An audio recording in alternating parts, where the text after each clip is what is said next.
हो सके तो क्षमा करना भाभी माँ। महारानी सीता, आपके समर्पण, आपके त्याग और आपके बलिदान के लिए ये रघुकुल सदैव आपका आभारी रहेगा।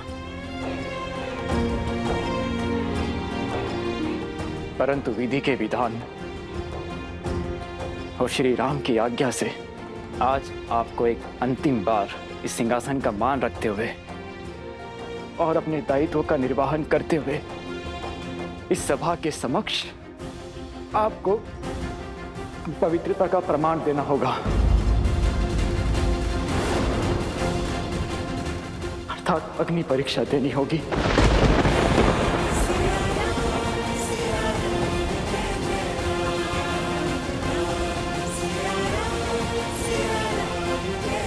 ताकि आप पर उठने वाली एक भी उंगली शेष न रहे, आपके पावन आंचल पर एक भी लगने वाला कलंक शेष न रहे। आने वाले युग आपको सम्मान की दृष्टि से देखे,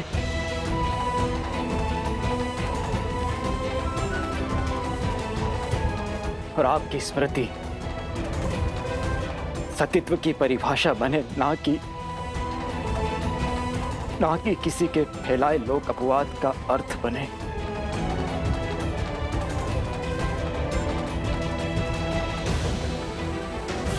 ये पाप है।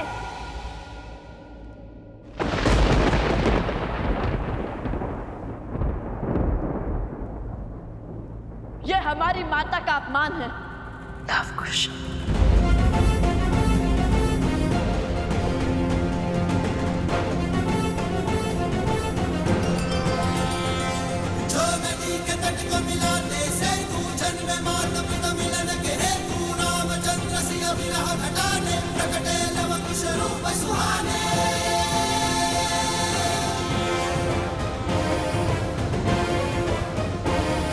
किसके कहने पर आपने रघुकुल की मर्यादा पर, श्री राम के प्रेम पर और लवकुश के अभिमान पर प्रहार किया भरत चाचा श्री? शांत हो जाइए ऋषि कुमार। राज अनुज भरत ने तो ये सब हम अयोध्या वासियों के प्रश्नों के उत्तर देने के लिए और महारानी पर लगे कलंक के छींटे मिटाने के लिए कहा था। और फिर हमारे लिए है क्यों, आपके लिए भी महारानी की पवित्रता की परीक्षा अति आवश्यक है। यदि देवी सीता की सुचिता सिद्ध होगी तभी आप अयोध्या के भविष्य बन पाएंगे, अयोध्या के भावी महाराज। समझ रहे हैं ना? अयोध्या स्वर्णहार है तो उसमें लगने वाला रत्न भी पवित्र होना चाहिए। समझ रहा हूं, सब समझ रहा हूं। आपको हमारी माता की पवित्रता का प्रमाण चाहिए। हम रघुकुल के वंशज है या नहीं, इसका स्पष्टीकरण चाहिए ना आपको।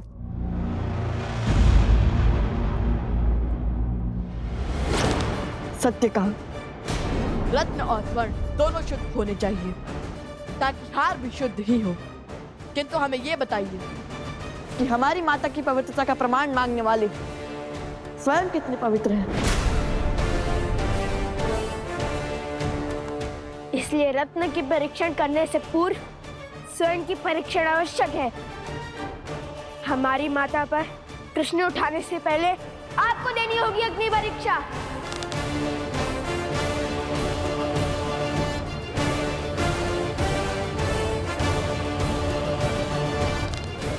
अग्निअस्त्र, अग्नियास्त्र।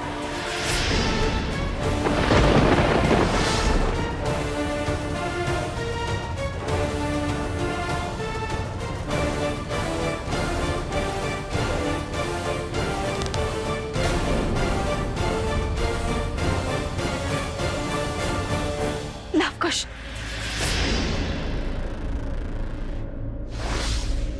अग्निअस्त्र आह्वान का दुस्साहस कैसे किया तुम दोनों ने? क्या यही सीखा है तुमने भगवान वाल्मीकि से? क्या यही सीख दी है मैंने तुम्हें कि अपनी शक्तियों का उपयोग अधर्म और अनिष्ट के लिए करो? और तो और क्रोध में तुम ये भी भूल गए कि इस क्षण तुम कहां और किसके समक्ष हूं?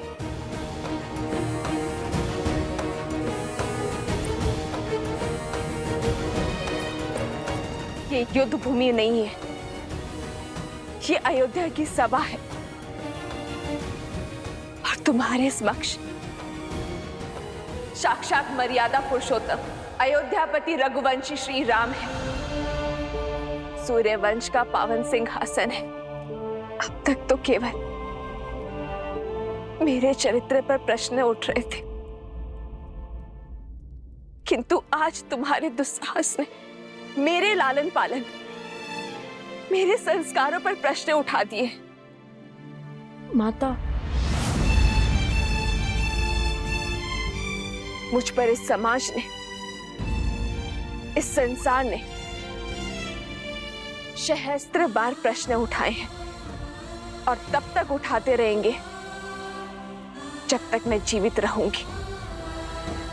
किंतु स्मरण करो, मैंने तुम्हें क्या सिखाया था? हर समस्या का हल शक्ति से नहीं निकलता, कई बार मन और मस्तिष्क सहज कर अन्य विकल्प ढूंढने पड़ते हैं। क्षमा मांगो श्री राम से, उनके समक्ष जो तुमने दुस्साहस करने का प्रयास किया है उसकी क्षमा याचना करो।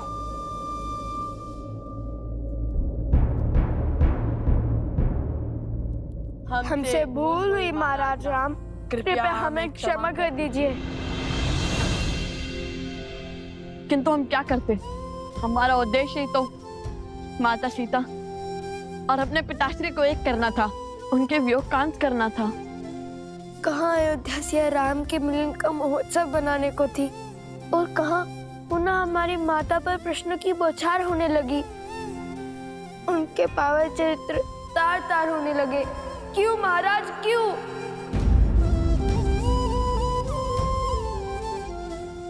तुम्हारे माता पिता अबोध नहीं है, जिन्हें पुनः मिलवाने का दायित्व तुम्हें उठाना पड़े। सियाराम सदा एक दूसरे के साथ थे, हैं और रहेंगे। आज प्रश्न रघुकुल के सिंहासन का है, मर्यादा पुरुषोत्तम की मर्यादा का है, अयोध्या की महारानी का है कि मैं तुम्हारी माता इस पावन सिंहासन पर बैठने के योग्य भी है या नहीं, कि महारानी सीता को महाराज राम के साथ इस सिंहासन पर बैठना चाहिए या नहीं। और इसी सत्य को साक्षी करने के लिए मुझसे अग्नि परीक्षा की मांग की गई है।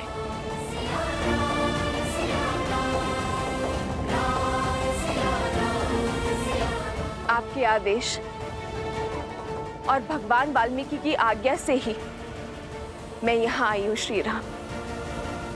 और आज इस सभा में उपस्थित हर जन, मुझ पर संशय उठाने वाले हर मन को यह बताना चाहती हूं कि भगवान वाल्मीकि जी का कहना है, अग्नि परीक्षा के संदर्भ में मेरा जो भी निर्णय होगा उन्हें वो स्वीकार होगा, कि एक स्त्री होने के नाते मैं जो भी निर्णय लूंगी वो उसके पक्षधर होंगे।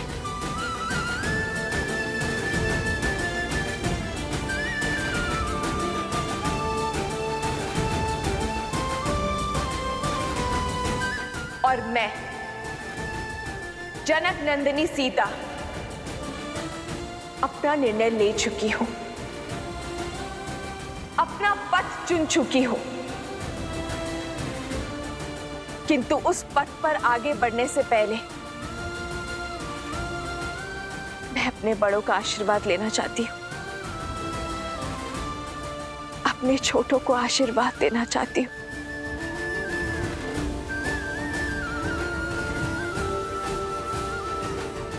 अपने पति श्री राम से आज्ञा लेना चाहती हूं।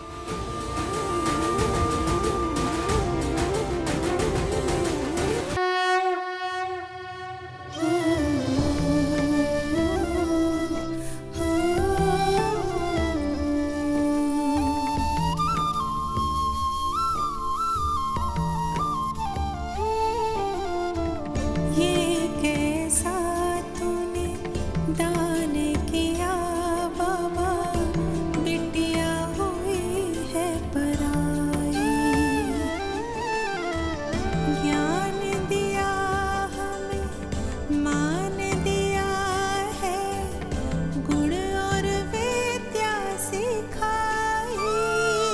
सीता, मेरी पुत्री, अपने पिता को क्षमा कर दो, जो ना तो तुम्हें न्याय दिलवा पाया और ना ही तुम्हारी रक्षा कर पाया। तुम्हारी जैसी पुत्री पाकर मैं धन्य हो गया, धन्य हो गया मैं।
सबसे मेल मिलाप हो गया हो महारानी, तो शीघ्र ही अपनी अग्नि परीक्षा दीजिए और अपनी पवित्रता सिद्ध कीजिए।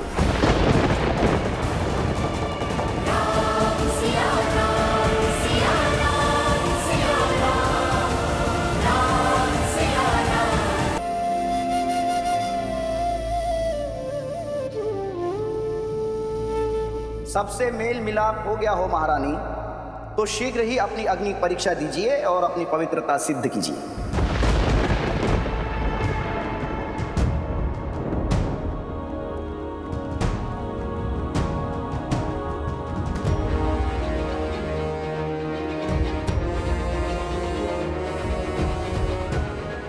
कौन सी अग्नि परीक्षा चाहते हैं आप भद्र? स्पष्ट कीजिए, क्योंकि स्त्रियों की परीक्षा तो उनके जन्म से ही आरंभ हो जाती है। उन्हें पुत्री बनकर भी परीक्षा देनी पड़ती है। कुल पुरुषों के नाम से जाना जाता है, पर उसका नाम, मान और मर्यादा की रक्षा एक स्त्री को ही करनी पड़ती है। उसकी एक भूल, एक अपराध पूरे कुल पर कलंक बन जाती है।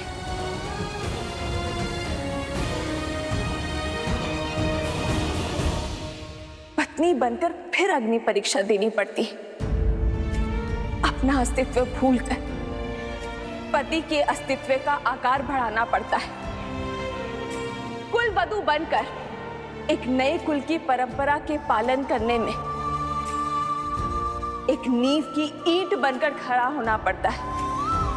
माता बनने के बाद भी परीक्षा समाप्त नहीं होती। वंशजों को जन्म वो देती है, पर वंशज वो पिता के कहे जाते हैं। संस्कार वही देती है, पर अधिकार की रक्षा वो पितृकुल की करते हैं। परंतु क्यों हर बार परीक्षा सिद्ध करने का ये दंड, पवित्रता सिद्ध करने का ये कर्तव्य रूपी हलाहल स्त्री को ही पीना पड़ता है? ये सब स्त्री का ही दायित्व क्यों है? पर वास्तविकता में इसका कारण, इसका मूल स्वयं स्त्री ही होती है। एक मां अपनी पुत्री को यही सीख देती है कि पुरुष के मन, उसकी सोच और उसके परामर्श के अनुरूप ही चलना। एक सास अपने वधू को यही उपदेश देती है कि अपने पति के अस्तित्व के विकास के लिए स्वयं का बलिदान भी दे देना। ये स्त्रियों ने ही तो निर्धारित किया है कि परीक्षा सदा स्त्री ही देगी। ये उसका दायित्व है, उसका कर्तव्य है। रघुवंश आज तक स्त्री के सम्मान के लिए खड़ा रहा है। महाराज अज ने अपने पत्नी के प्रेम और स्नेह में अपने प्राण त्याग दिए। पिता महाराज दशरथ ने अपने पत्नी को दिए वचन के लिए अपने प्राण त्याग दिए। श्री राम ने स्त्री के माता रूप के लिए महल त्याग कर वनवास भोगा, फिर स्त्री के पत्नी रूप के लिए दशानन से युद्ध छेड़ा, और फिर उसी स्त्री के लिए महलों में रहकर भी वियोग का दंश सहा। इसीलिए आज रघुकुल की ये स्त्री, मैं सीता, स्त्रियों के मान के लिए अपना एक पग आगे बढ़ाऊंगी, एक नया उदाहरण स्थापित करूंगी। आज अग्नि परीक्षा का ये अंतिम दंश सहकर मैं बड़े ही सुख के साथ सदा सदा के लिए उस सिंहासन पर बैठ सकती हूं। अपने पर, अपने पुत्रों पर लगे हर कलंक को मिटा सकती हूं, किंतु मैं ऐसा नहीं करूंगी। मैं ये अग्नि परीक्षा स्वीकार नहीं करूंगी।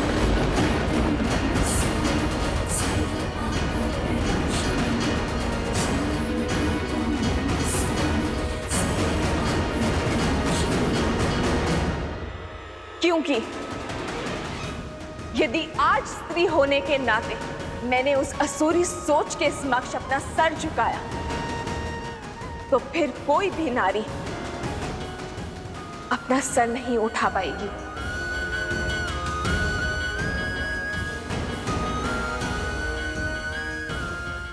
आज यदि मैंने ये अग्नि परीक्षा दी, तो मैं संसार भर की स्त्रियों का पथ दुर्बल कर दूंगी। आज मैंने यदि इस परीक्षा को सहमति दी, तो मैं नारियों के लिए वो खाई खोद दूंगी जिसमें उसके मान, सम्मान, व्यक्तित्व, अस्तित्व को फेंका जाएगा।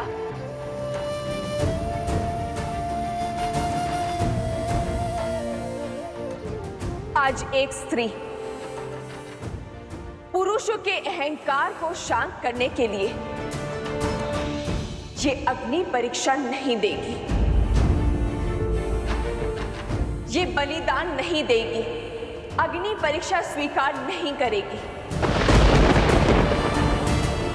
ताकि भविष्य में किसी भी स्त्री को इस अग्नि परीक्षा का घाव ना भोगना पड़े। महारानी सीता की, महारानी सीता की, महारानी सीता की।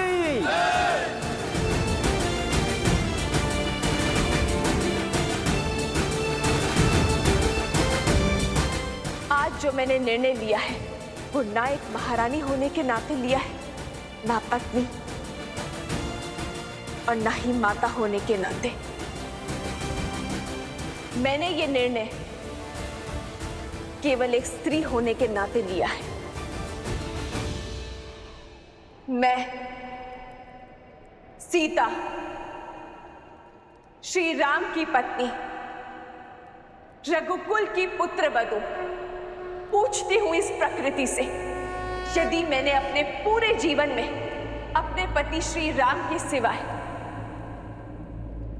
किसी पर पुरुष का स्मरण ना किया, भूल से भी कभी अपने धर्म के विरुद्ध जाकर अपने पति व्रत को संकट में नहीं डाला, यदि सीता तन से, मन से केवल श्री राम की है, तो हे मां पृथ्वी, मुझे अभी इसी क्षण अपने गोद में संभालो।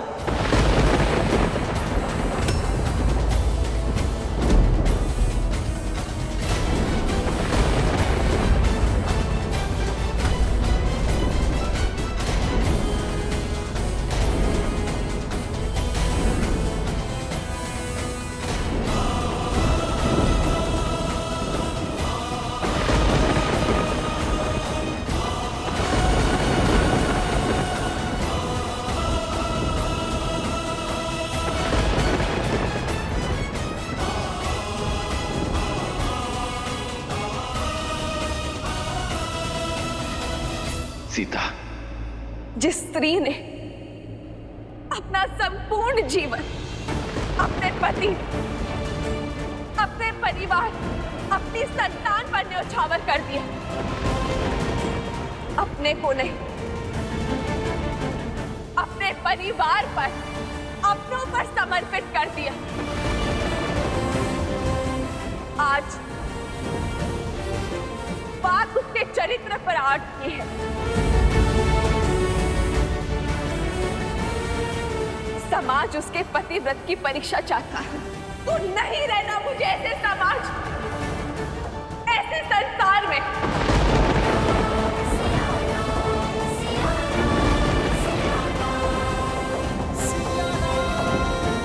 मेरा हर कर्तव्य, हर उद्देश्य,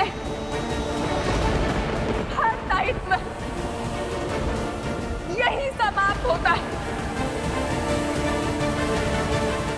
हे मां भगवती, देवी स्वरूपा, आपके भीतर से निकले भूमिजा आज पुनः आपके भीतर आश्रय जाती है।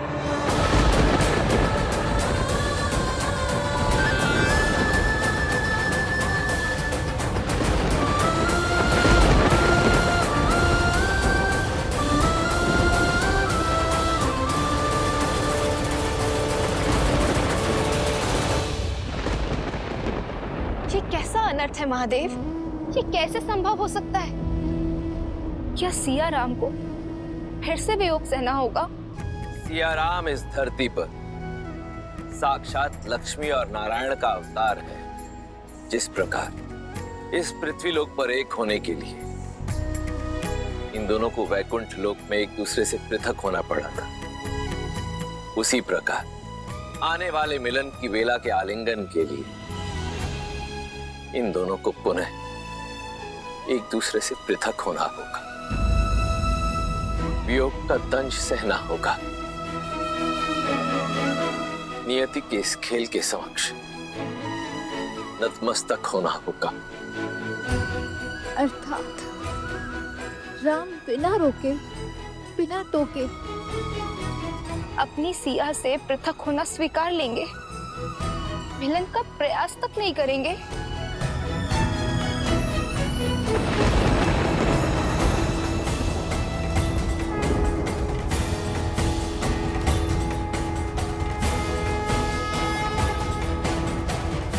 ये कैसा अनर्थ घटित हो रहा है?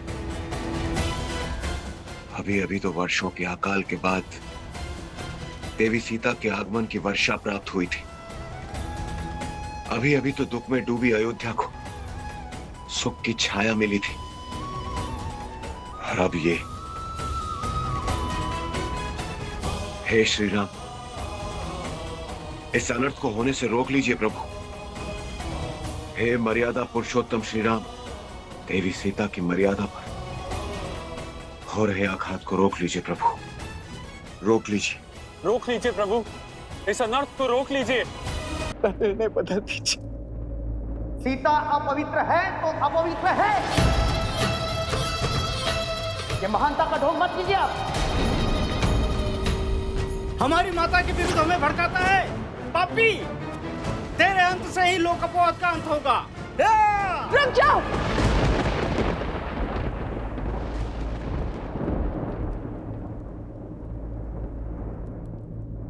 क्या आप सब भूल गए हैं राजदरबार की मर्यादा?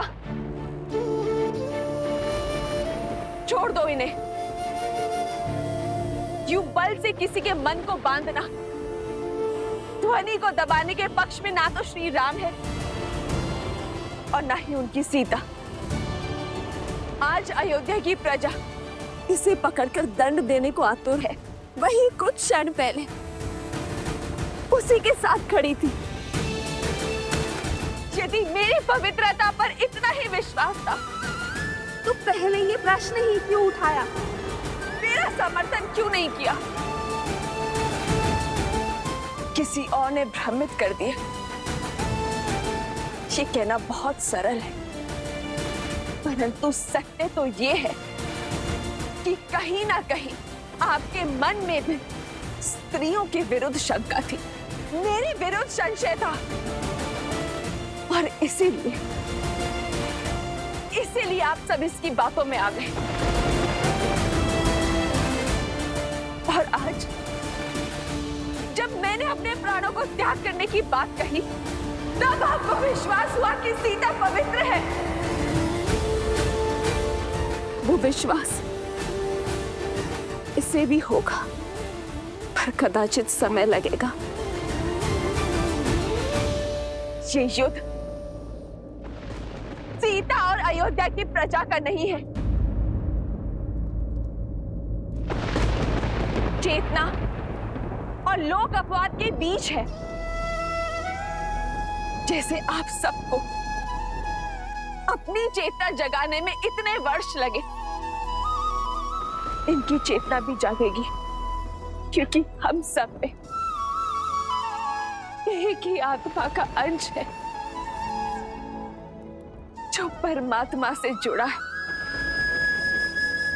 जब इनके भीतर का अंश मेरे भीतर के सत्य को देखेगा तो वो स्वयं लड़ेगा लोक अपवाद के अधिकार से।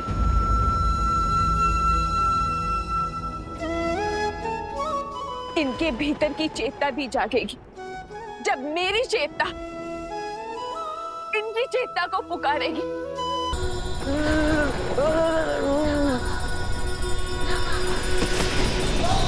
श्री महालक्ष्मी च विद्महे धीमहि तन्नो लक्ष्मी प्रचोदयात्।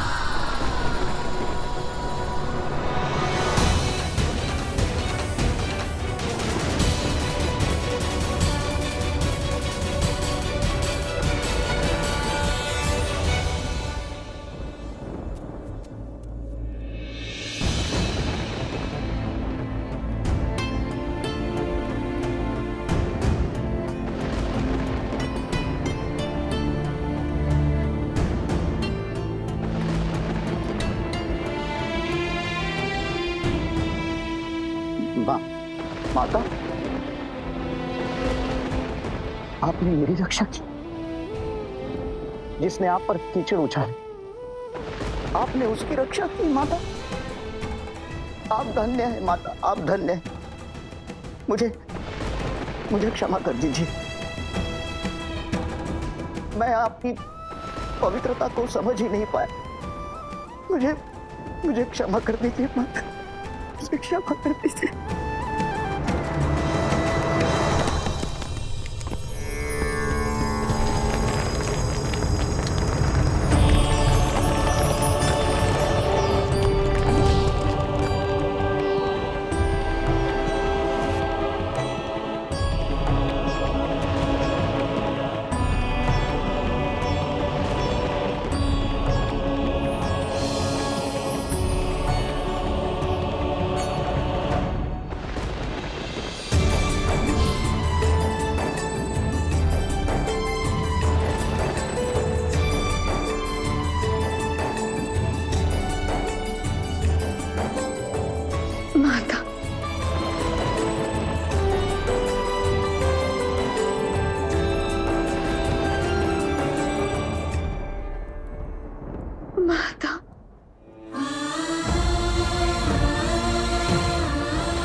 अपनी माता को भला कोई इतनी प्रतीक्षा करवाता है? तुम्हारे हर दुख, हर कष्ट, हर पीड़ा, हर निर्णय की साक्षी हूं। इतना सब कुछ क्यों सहा पुत्री? मुझे पुकारने में इतनी विलंब क्यों कर दिया पुत्री? बिना अपने कार्य संपूर्ण के मैं कैसे आ जाती, किंतु अब मेरा हर कर्तव्य पूर्ण हो गया माता। मुझे पुनः उस घर में ले जाइए जहाँ से मैं जन्मी थी माता। मुझे पुनः ले जाइए। नहीं पुत्री,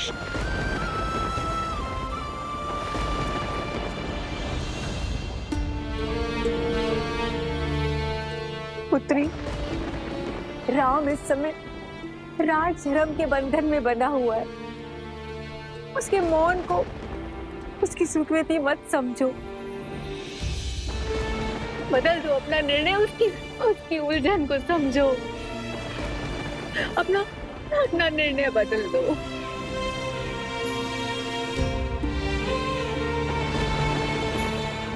माता, मैं आपकी आज्ञा का उल्लंघन नहीं कर सकती, परंतु माता के ऊपर किंतु परंतु के पार नहीं चलाए जाते पुत्री। राम को विश्वास था तुम पर कि तुम उसको समझोगी, उसका साथ दोगी। क्या है माता, और उनका विश्वास उचित भी था, किंतु आज उन्हें भी विश्वास जताना होगा कि उनकी सीता का ये निर्णय भी उचित है।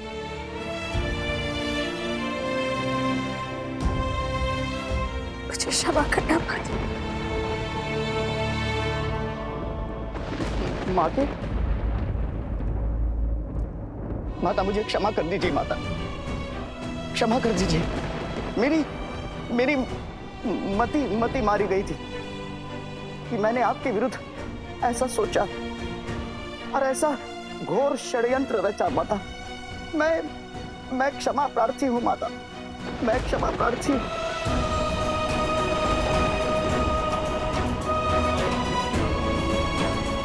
मुझे सच में नहीं पता माता, मुझे क्या हुआ।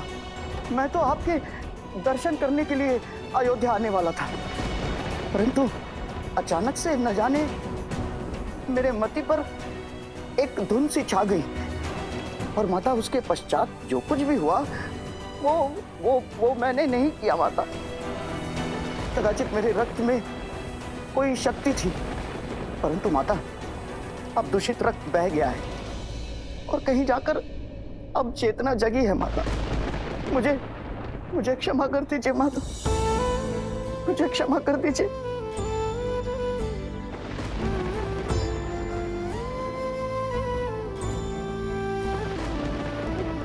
अपना निर्णय बदल दो सीते, बदल दो। हमें छोड़कर मत जाइए माता। हमें क्षमा कर दीजिए माता, हमें छोड़ के मत जाइए माता। हमें क्षमा कर दीजिए माता, हमें छोड़ के मत जाइए माता। हमें क्षमा कर दीजिए माता, हमें छोड़ के मत जाइए माता। हमें क्षमा कर दीजिए माता, हमें छोड़ के मत जाइए माता।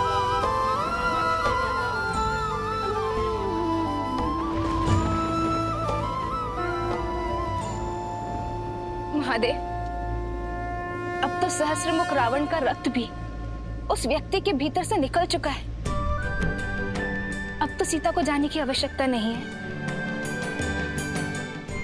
महादेव, अब समय आ गया है, आपको वहां जाकर इस स्थिति में हस्तक्षेप करना होगा। इस परिस्थिति को संभालिए। नहीं देवी, मेरा अभी धरती पर जाकर इस प्रकरण में हस्तक्षेप करने का समय नहीं आया, परंतु शीघ्र ही आएगा।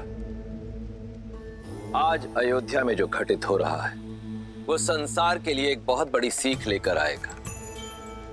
एक पत्नी, एक मां और एक महारानी के रूप में देवी सीता पहले ही स्वयं को सर्वश्रेष्ठ सिद्ध कर चुकी हैं, परंतु आज एक स्त्री के रूप में उन्होंने जो निर्णय लिया है उससे वो संपूर्ण रूप से सर्वोत्तम सिद्ध हो जाती।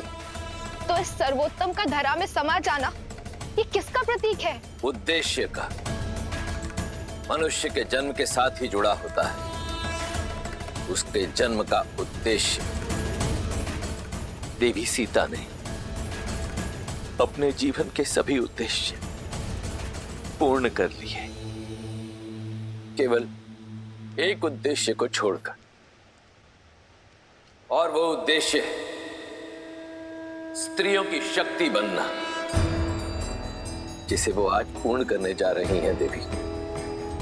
अग्नि परीक्षा को अस्वीकार करके भी अपनी पवित्रता का प्रमाण देकर उन्होंने संसार की सभी स्त्रियों को बल दिया है, और अब धरती में समा जाने का निर्णय लेकर वो इस संसार को एक अत्यंत महत्वपूर्ण संदेश देने जा रही हैं। उठिए, खड़े हो जाइए आप सब।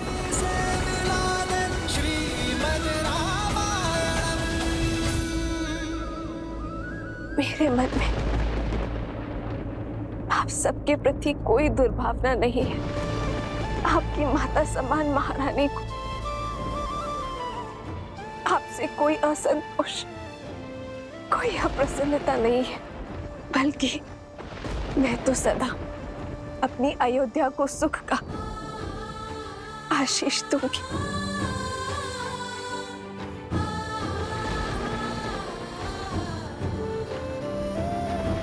श्री राम, मेरी आपसे विनती है, मेरे जाने का दोष मेरे अयोध्या पर मत होगा। आप इनके बाहर आ जाओ, और ये समस्त अयोध्या आपके लिए लवकुश के ही समान है। इन्हें सदा सदा के लिए क्षमा कर दीजिएगा। इनके प्रति मन में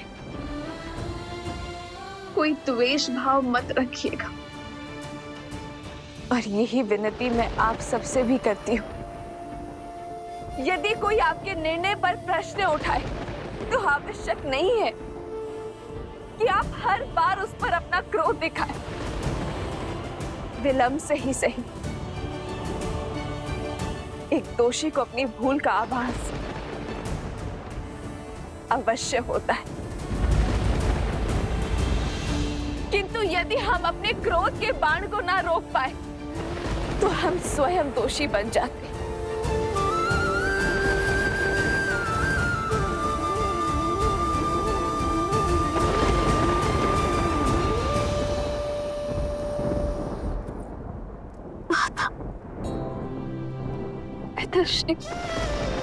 कदाचित मेरे जाने के पश्चात इस रघुकुल को आप दोनों की सबसे अधिक आवश्यकता हो सकती है। यदि आप दोनों ही टूट गए तो इन्हें किसका सहारा होगा?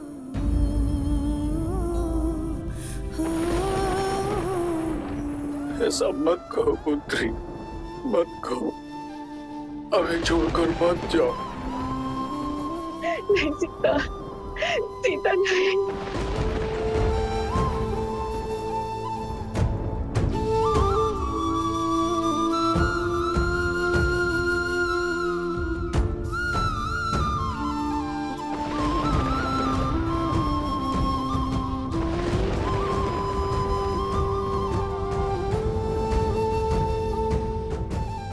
आज्ञा दीजिए माता। माता,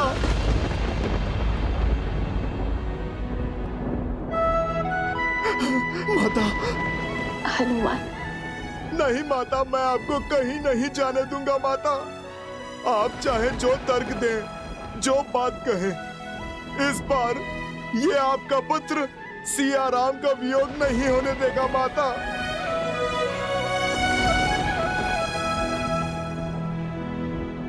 हद मत करो हनुमान। देखो, मेरी माता मेरी प्रतीक्षा करे। अब तक तो मैं उनसे दूर रही, किंतु अब मुझे मेरी माता के पास जाने दो। हे भूमि माँ, कदाचित वर्षों बाद आप अपनी पुत्री को पाकर तृप्त हो जाएं। लवकुश और प्रभु श्री राम को माता की अधिक आवश्यकता है माता। माता आहत है, क्रोधित है, इतनी परीक्षाओं से अप्रसन्न है। माता तो किसी की भी नहीं सुन रही। अब यदि माता किसी की बात मानेंगी तो वो मेरे प्रभु की या फिर आपकी माता। प्रभु तो मौन है माता। प्रभु अपनी आंखों के सामने ये अनर्थ होने दे रहे हैं। प्रभु के मौन का भी कोई कारण अवश्य होगा माता। माता आप इस संकट को काटिए। माता आप कुछ कहिए ना, कुछ कहिए ना माता, कुछ कहिए माता।